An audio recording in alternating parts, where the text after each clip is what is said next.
주님께서 여러분과 함께 루카가 전한 거룩한 복음입니다. 그때 예수님께서 말씀하셨다.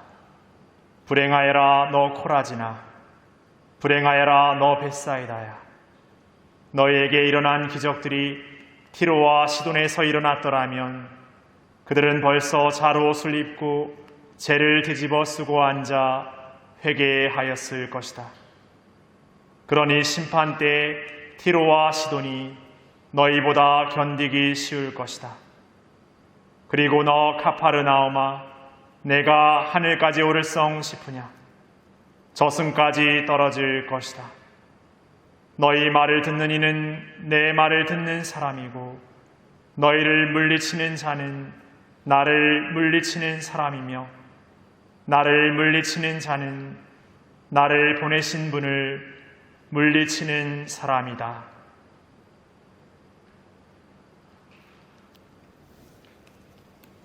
주님의 말씀입니다. 그리스도를 찬미합니다.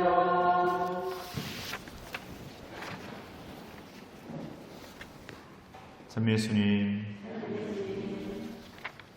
온다는 비는 안 오고 하니까 날씨가 많이 더웠습니다. 근데 오늘 무슨 날입니까?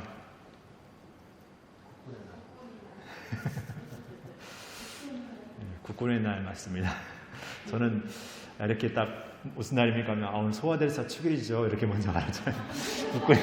국군의 날 맞습니다. 국군의 날 국군의 날도 맞고 소아들사 축일도 맞죠. 사실 저의 계획은 여러분들이 소아들사 축일이라고 말하면 제가 오늘 국군의 날이죠 이렇게 말하려고 했는데 저의 계획이 이렇게 무산될 줄은 하느님께서 저에게 주시는 섭리는 어디까지인지 이런 또 농담스러운 생각을 좀 하게 됩니다.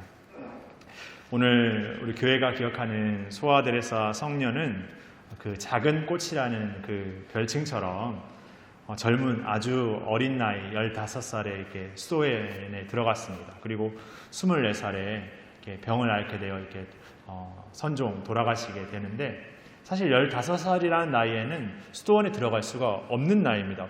그러니까 교회 법적으로. 그러니까 이 소아데레사가 15살에 들어가도록 되었다는 것은 그 소아데레사가 아버지를 막 이렇게 쫄고 쫄라서 결국엔 막 교황님에까지 막 주교님에까지 막 편지를 보내고 해서 끝끝내 이렇게 탁 들어갔거든요.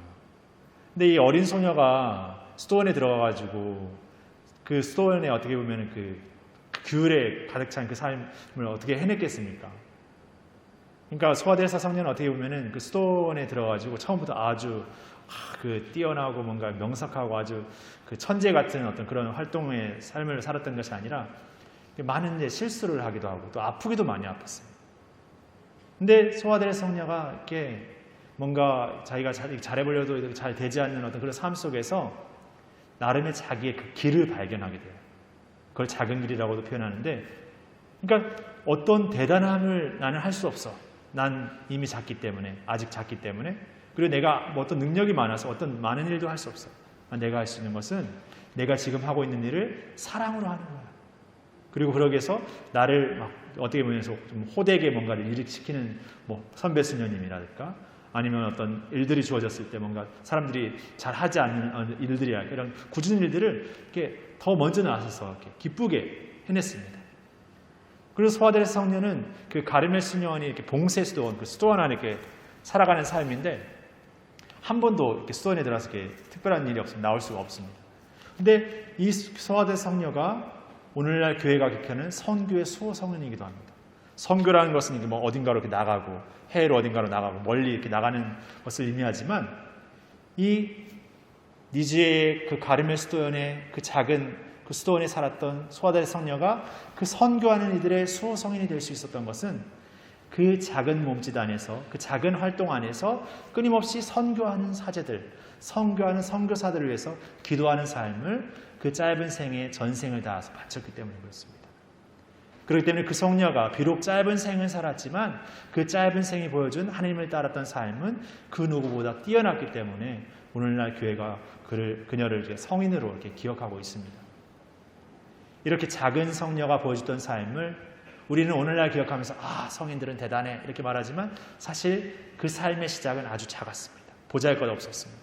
사실 우리의 삶이 어떤 의미에서 보면 남들과 비교할 때 보잘것없습니다. 변변치 않습니다. 내 현실의 삶은 뭐 내세울 게 없습니다. 어떤 의미에서 내세울 게 많다고 생각하지만 그것은 뭔가 과시이고 뭔가 욕심이고 뭔가 교만일 때가 더 많죠. 그 내 삶을 아는 나는 내 삶이 얼마나 약한지 얼마나 부족한지를 많이 알고 있습니다.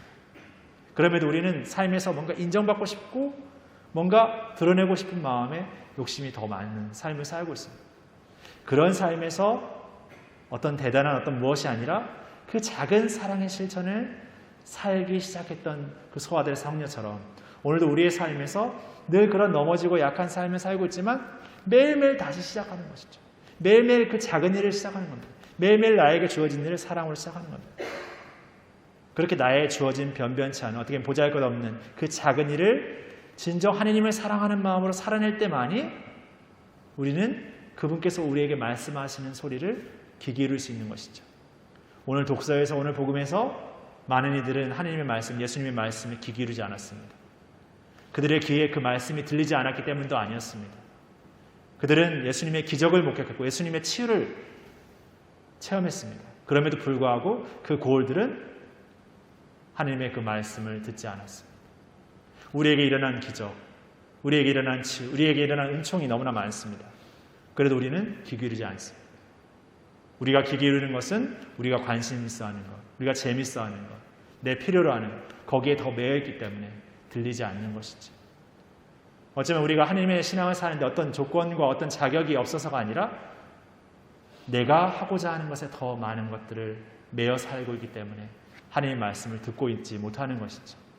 그런 삶의 소아들에서 성녀는 우리에게 대단한 무엇이 아닌 그 작은 일을 사랑으로 하라고 오늘 초대하고 있습니다.